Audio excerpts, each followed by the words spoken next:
어느 시대, 어느 사회든 간에 당대를 대표하는 분파들이 있습니다.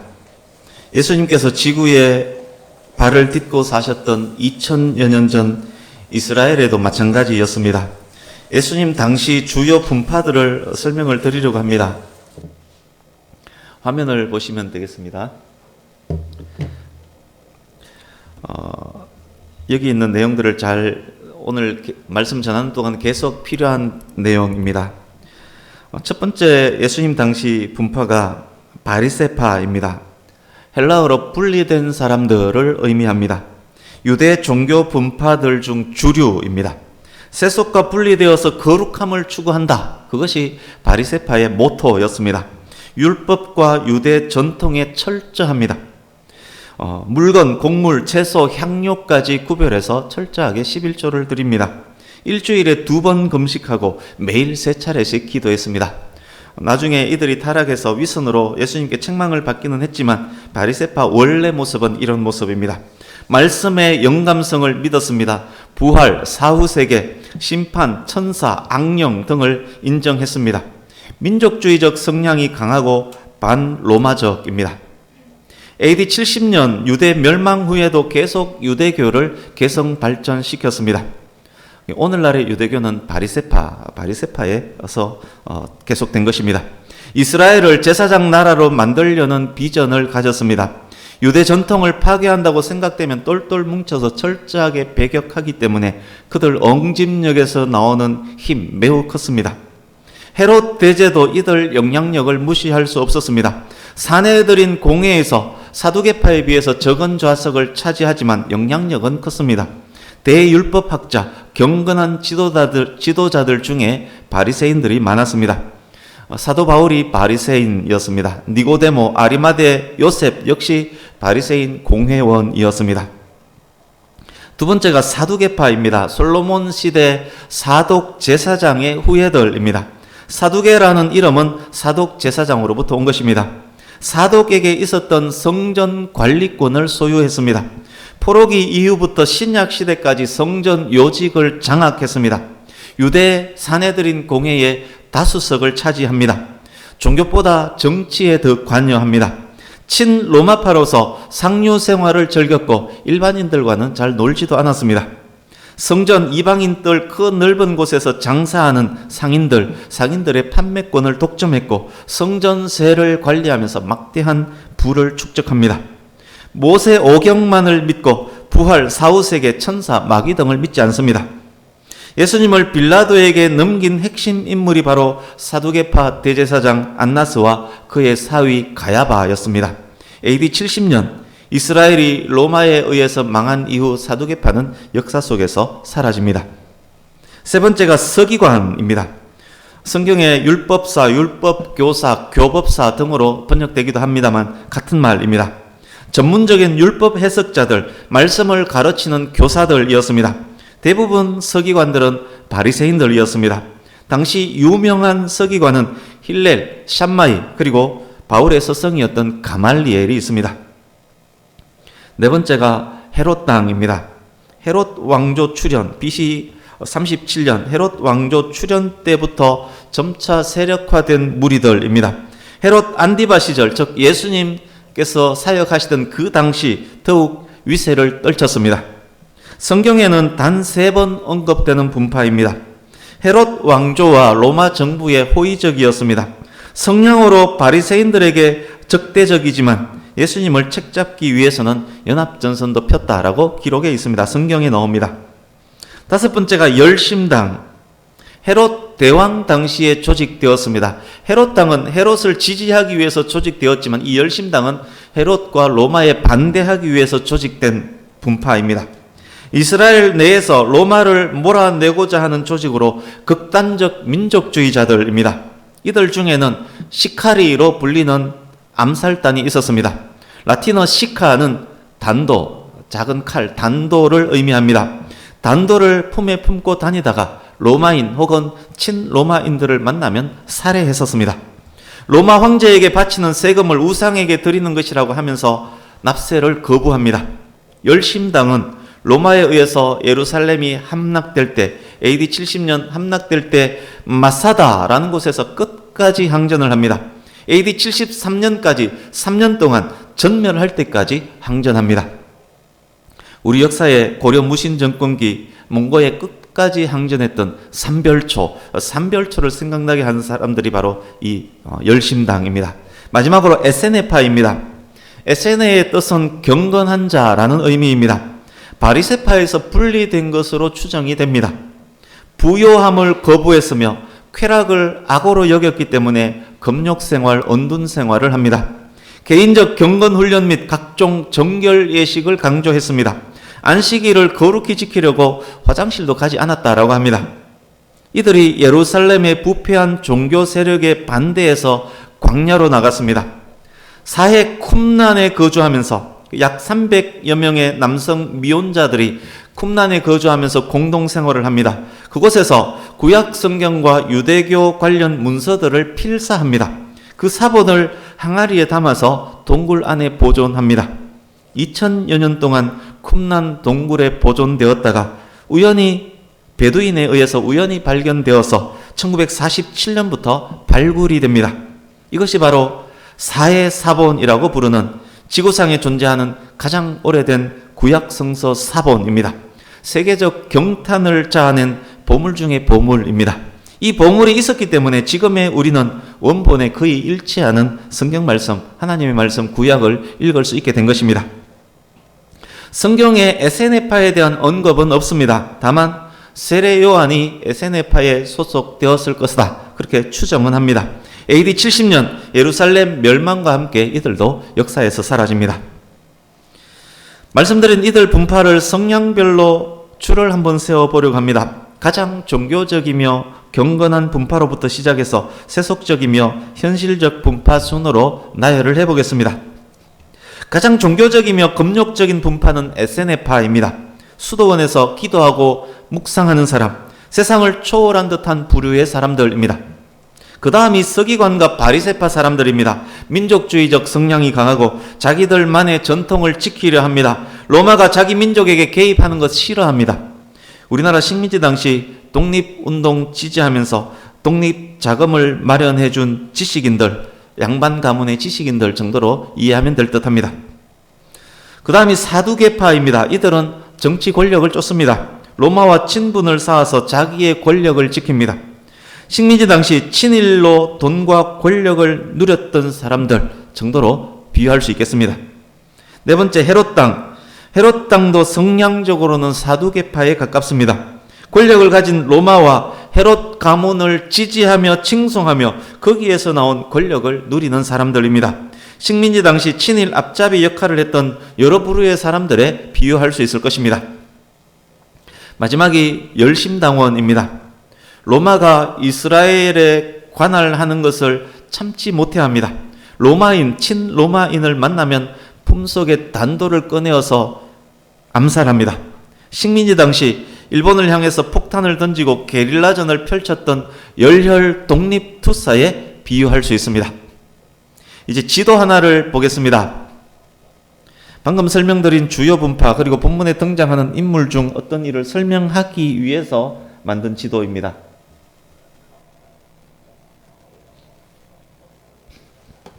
1번이 예루살렘입니다. 2번 보십시오. 갈릴리 호수 북쪽 요단강입니다. 색깔이 표시가 될지 모르겠습니다만 오른쪽 위 노란색 계열로 표시된 그것이 당시 헤롯 빌립의 관할이었고 왼쪽에 다른 색깔 그리고 오른쪽 아래 다른 색깔로 표시된 그것이 헤롯 안디바 관할입니다. 2번 지역은 이 두 관할의 경계 지역입니다. 3번이 열심당이 전멸할 때까지 로마에 항전했었던 장소 마사다입니다. 4번이 에세네파가 언둔하며 사해사본이란 엄청난 보물을 남겼던 곳 쿰란 동굴이 있는 쿰란입니다. 사진 하나를 더 보여드리려고 합니다. 성지순례 때 여기 지도 2번에서 제가 찍은 사진입니다.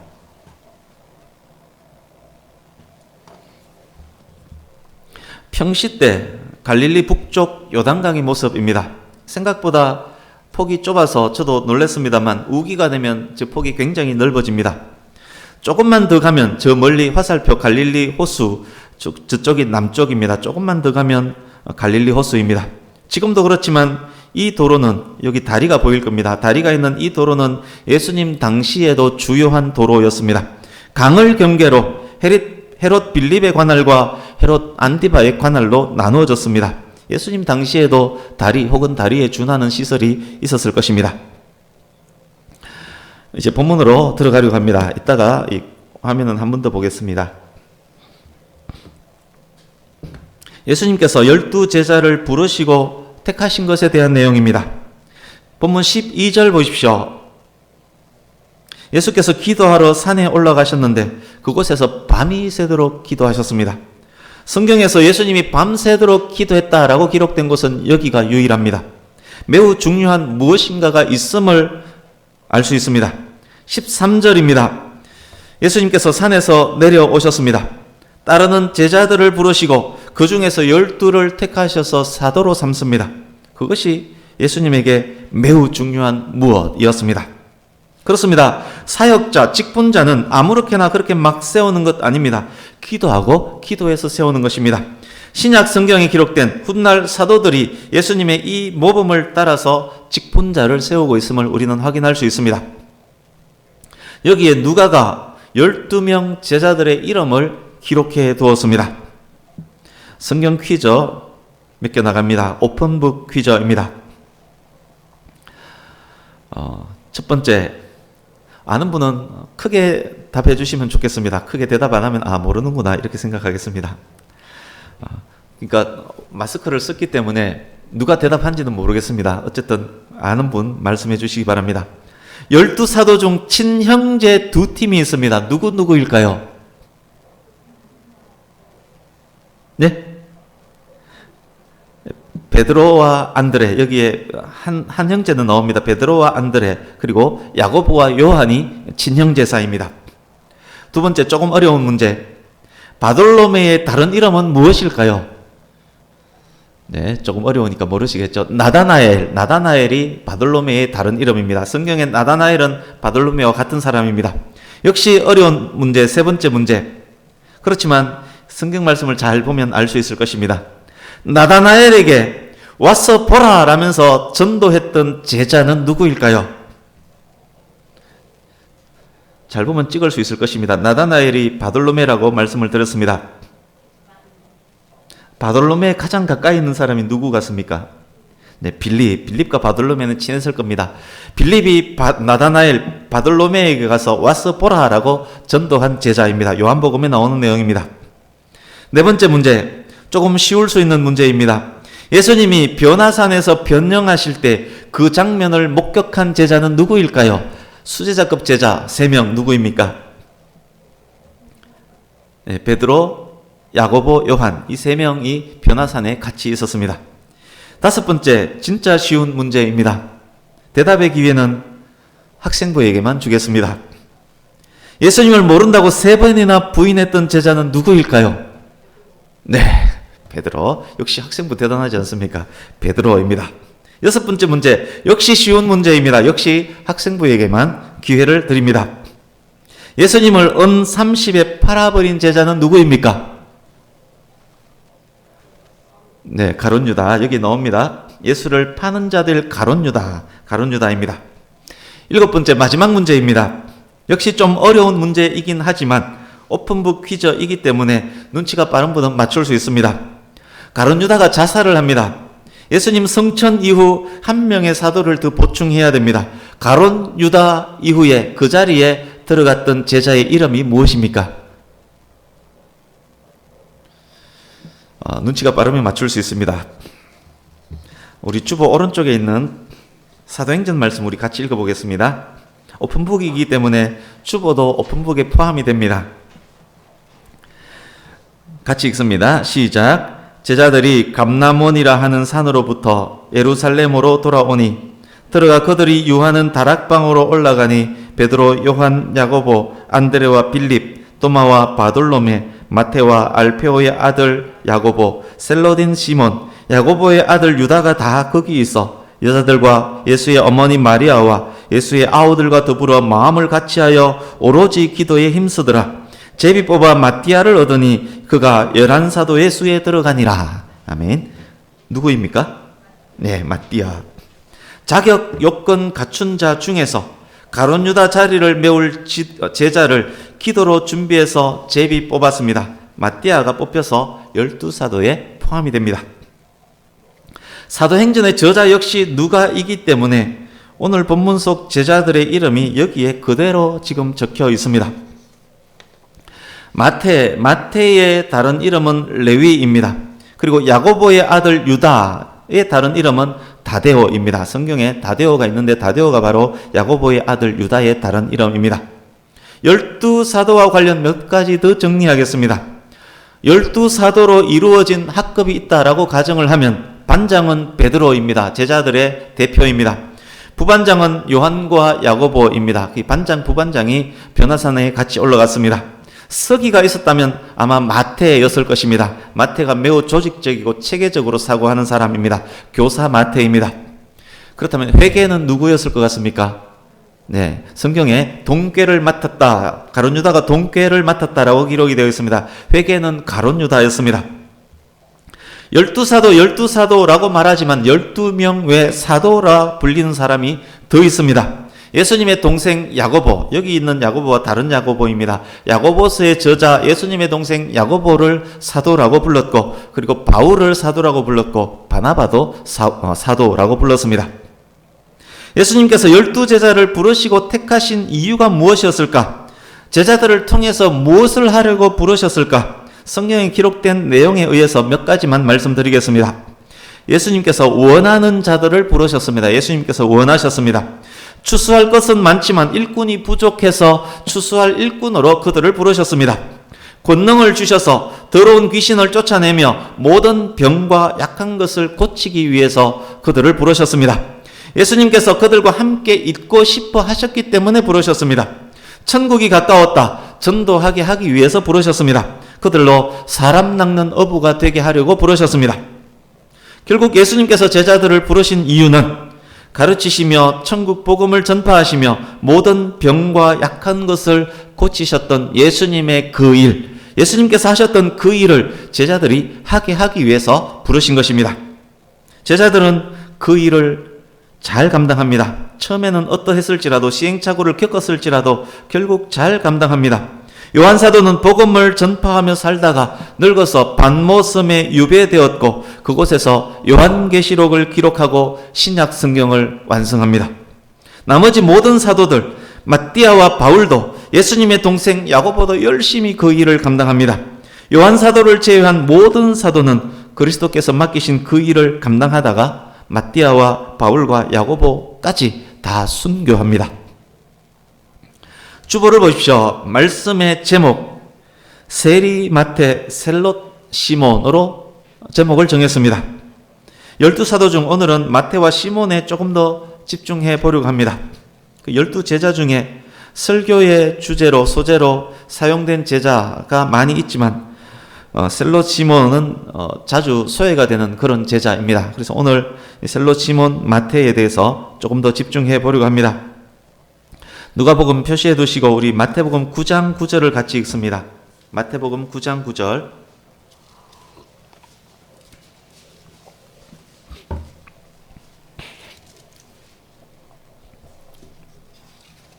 같이 읽습니다. 마태복음 9장 9절 시작. 예수께서 그곳을 떠나 지나가시다가 마테라 하는 사람이 세관에 앉은 것을 보시고 이르시되 나를 따르라 하시니 일어나 따르니라. 예수님께서 마태를 부르시고 택하시는 장면입니다. 여기 그곳을 떠나, 그곳은 예수님 갈릴리 사역의 중심지 가버나움입니다. 가버나움은 갈릴리 북쪽에 있습니다. 예수님께서 가버나움에서 다른 지역으로 이동하시다가 세관을 지나게 되었습니다. 그곳에서 마태라는 세관원이 업무를 보고 있었습니다. 요즘도 세금은 무서운 것이지만 당시 이스라엘의 세금은 더 무서웠습니다. 로마는 식민지 당시이기 때문에 많은 세금이 부과될 수밖에 없습니다. 로마는 수입의 25%를 세금으로 걷어갔습니다. 유대인들은 수입의 10%를 11조로 또 냈습니다. 성전 보수 유지를 위한 성전세를 매년 반세겔, 노동자 이틀 품삯 약 20만 원을 매년 개인 모두가 내었습니다. 농부는 토지세 20에서 25% 냈고 도시민은 주택세, 판매세 냈습니다. 14살에서 65세까지는 인두세, 요즘 말하면 주민세를 냈고 그 외 항구 이용세, 도시 성문 이용세를 내었습니다. 그야말로 세금 폭탄입니다. 뿐만 아닙니다. 통관세를 내야만 했습니다. 국제도로를 다닐 때 무조건 내야 합니다. 상인들의 경우 통관 품목의 2에서 5%를 통관세로 착폭당했습니다. 사막의 상인들도 통관세를 내야 했습니다. 동방박사 세 사람이 아기 예수님을 만나러 올 때, 동방박사는 페르시아, 이란 쪽에서 온 사람들입니다. 그 곳까지 올 때 통관세를 엄청 뜯겼을 것입니다.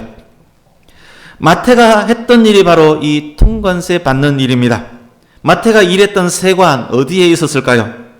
헤롯 빌립의 관할과 헤롯 안디바 관할의 경계에 있었습니다. 가버나움에서 가까운 세관, 아까 지도와 사진으로 확인했던 지도 2번, 그리고 제가 그 다리가 있던 그 자리, 그곳이 바로 마태가 일했던 세관이 있었던 곳입니다. 예수님께서 그곳에서 마태를 부르셨고 마태는 예수님을 따랐습니다. 여러분, 마태는 어떤 인물이었을까요? 로마의 식민지와 유대 백성들이 세금으로 허리가 휩니다. 그러나 마태는 동족의 고통에도 아랑곳하지 않습니다. 오히려 로마에 빌붙어서 로마의 일을 하면서 동족을 착취했습니다. 부과된 세금보다 더 많이 부과합니다. 많이 부과할수록 자기 수입이 늘어나기 때문에 제도가 그랬습니다. 삭개오에 대해 설명할 때 그 부분에 대해서 제가 설명드린 적이 있습니다. 세리가 죄인 중에 죄인으로 멸시당했던 이유입니다. 마태의 정치적 성향 어떠했을까요? 서두에서 확인했던 분파들 중 어디에 더 가까웠겠습니까? 그 화면 다시 보겠습니다. 이거 보시면서 들으시면 좋겠습니다. 마태가 민족의 아픔을 생각했다면 세리 일을 할 수 없었을 것입니다. 마태에게 민족, 동족은 큰 의미가 없었습니다. 힘 있는 로마, 돈과 권력이 최고였습니다. 그의 직업은 그의 성향을 그대로 드러내줍니다. 마태는 극단의 친로마 세력이었습니다. 우리나라 식민지 당시에 비유하면 악랄한 친일 앞잡이였습니다. 그렇다면 시몬은 어떤 사람이었을까요? 시몬에 대한 정보가 성경에 많지 않습니다만 그에 붙은 수식어를 통해서 확인할 수 있습니다. 오늘 본문 15절 보십시오. 15절 뒷부분 보시면 셀롯이라는 시몬의 셀롯이라는 수식어가 붙었습니다. 사도행전에는 아까 확인했듯이 셀롯인, 그리고 마태와 마가복음에는 가나나인이란 수식어가 붙어 있습니다. 모두 열심당원이란 의미입니다. 사도가 되기 전 시몬은 어떤 사람이었느냐? 극단적 민족주의자인 열심당원이었습니다. 그는 로마인이라는 말만 들어도 치를 떨었습니다. 친로마인을 보면 참을 수가 없었습니다. 어쩌면 단도를 품고 친로마인을 암살하는 시카리온이었을는지도 모를 일입니다. 우리나라 식민지 당시 총과 폭탄을 들고 일본군과 친일 앞잡이들을 향해 달려갔었던 열혈 독립투사가 바로 시몬이었습니다. 놀랍지 않습니까? 로마에 빌부터 세리짓 하던 마태와 같은 자들을 죽이기 위해 열심당원이 된 시몬이 동시기에 예수님의 제자가 되어서 한솥밥을 먹고 있습니다. 극좌와 극우가 12명에 포함되어서 함께 생활합니다. 보수, 꼴통, 우파, 태극기 부대원과, 지금 말하는 이 표현에 오해는 없으시기 바랍니다. 보수, 꼴통, 우파, 태극기 부대원과 좌익, 빨갱이, 촛불 부대원이 같은 공동체 소속이 되어 있습니다. 제자가 되었지만 그들 정치적 성향이 당장에 바뀌지는 않았을 것입니다. 12제자 그룹이 형성된 초기 12제자 모임을 한번 상상해 보십시오. 모두 20, 30대 혈기왕성한 사람들입니다. 친형제들, 어부들, 바돌로메를 전도한 빌립, 이들은 형제와 친구가 있었기에 적응하는 데 큰 어려움은 없었을 것입니다. 그런데 그 안에 극좌와 극우가 포함되어 있습니다. 마태와 시몬, 이 둘 사이가 어땠을까요? 서로를 볼 때 눈에서 불꽃이 막 튀지 않았겠습니까? 다른 제자들이 그들 둘의 눈치를 많이 봤을 것입니다. 그들 둘만 있는 시간 만들지 않으려고 무진장 애를 썼을 것입니다. 그런데 예수님께서 이들 둘을 제자로 삼으셨습니다. 결국 이들 모두는 예수님 안에서 하나가 됩니다. 예수님의 십자가 죽음, 부활, 성천을 경험한 후 이들은 부르심의 목적에 충실한 사람들이 됩니다. 지금껏 자기들이 지향했던 그 어떤 것들보다 더 귀한 것이 예수님에게 있음을 알았기 때문입니다. 모든 제자들이 하나님의 나라와 하나님의 의를 위해 일하는 사람들이 됩니다. 교회가 바로 그런 곳입니다. 세리였던 마태는 예수님을 따르면서 예수님의 행적을 특유의 꼼꼼함으로 기록을 합니다. 훗날 조직적으로 사고하는 능력, 가르침의 은사로 마태복음을 기록합니다. 하나님의 나라 확장을 위한 사명을 마태가 잘 감당하다가 이디오피아에서 도끼에 찍혀서 순교합니다. 열심당이었던 시몬, 그는 자기에게 있는 그 특유의 열심으로 복음을 전합니다. 시몬은 페르시아, 오늘날 이란에서 순교하는데 기둥에 거꾸로 매달린 상태로 톱에 의해서 2등분 잘려서 죽었다라고 그렇게 역사는 전합니다. 오염수를 정화하는 기본 원리가 무엇인지 아십니까? 일부 때도 제가 말씀드렸지만 저는 환경기사 1급 자격증을 갖고 있습니다. 제가 하는 말이 틀린 말이 아니라는 말입니다. 오염된 물을 산소와 계속 접촉시키는 것, 그것이 정화의 원리입니다. 저기 분수대가 있지 않습니까? 물을 조금씩 채워주면서 그렇게 갑니다. 그러면 물이 오염되지 않을까 그런 생각할 수 있습니다만 저렇게 돌리면 계속 산소와 접촉되기 때문에 저 물은 오염되지 않습니다. 계속 정화가 됩니다. 어떤 연유로 어떤 경로로 오염되었을지라도 산소와 계속 접촉한다면 그 물은 정화가 됩니다. 위패, 가짜돈 감별 원리가 무엇인지 아십니까? 100달러권도 있고 50달러권, 5만원권, 만원권, 한국돈, 미국돈, 영국돈, 위패의 종류는 수도 없이 많지만 감별의 원리는 똑같습니다. 이게 가짜다, 이게 가짜다 그렇게 가르치지 않습니다. 진짜를 계속 만지게 합니다. 진짜 돈을 정확히 아는 것, 그것이 위패 감별의 기본 원리입니다. 위패가 아무리 많아도 아무리 정교해도 진짜를 알 수 있으면 가짜 바로 구분이 됩니다. 진품과 짝퉁의 구분도 마찬가지입니다. 짝퉁이 아무리 정교할지라도, 짝퉁이 진품보다 더 고급질지라도 짝퉁은 짝퉁입니다. 짝퉁 구별법 특별하지 않습니다. 진품에 대해서 정확히 아는 것, 그것이 구별법입니다. 진품이 아니면 무조건 짝퉁입니다. 비슷한 원리를 본문에도 적용해 볼 수 있습니다. 제자들 그룹 안에 별의별 사람이 다 있을 수 있습니다. 성도들 중에도 별의별 사람 다 있을 수 있습니다. 중도, 보수, 극보수, 진보, 극진보. 그들에게는 그들만의 진리, 그들만의 주장이 있습니다. 그러나 참 진리에 관한 한 그들 모두에게 일일이 맞출 수 없습니다. 맞추려 하면 할수록 분란만 더 커질 것입니다. 그들 모두에게 맞출 수 있는 방법, 그들 모두를 하나로 만들 수 있는 방법이 있습니다. 진짜를 계속 주입하면 됩니다. 계속 산소와 접촉시키고 계속 진짜가 무엇인지를 확인시켜주면 됩니다. 진리의 말씀을 계속 전하면 된다는 말입니다. 그럴 때 태극기 부대와 촛불 부대가 교회 안에서 하나가 될 수 있습니다. 기아를 응원하는 사람과 삼성을 응원하는 사람이 진리 안에서, 교회 안에서는 하나가 된다는 말입니다. 최근 SNS를 통해서 어떤 기독 교수가, 어떤 기독 지식인이, 어떤 목사가 이런 이야기를 자주 했습니다. 약 2, 3개월 전에가 절정이었던 것 같습니다. 이대로 두면 나라가 큰일 납니다. 왜 목회자가 정치적 발언을 하지 않습니까?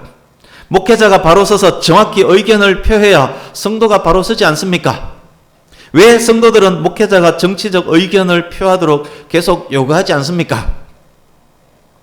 여러분, 성경 어디에 그런 말씀이 있습니까? 성경 어디에 그런 주장을 하고 있습니까?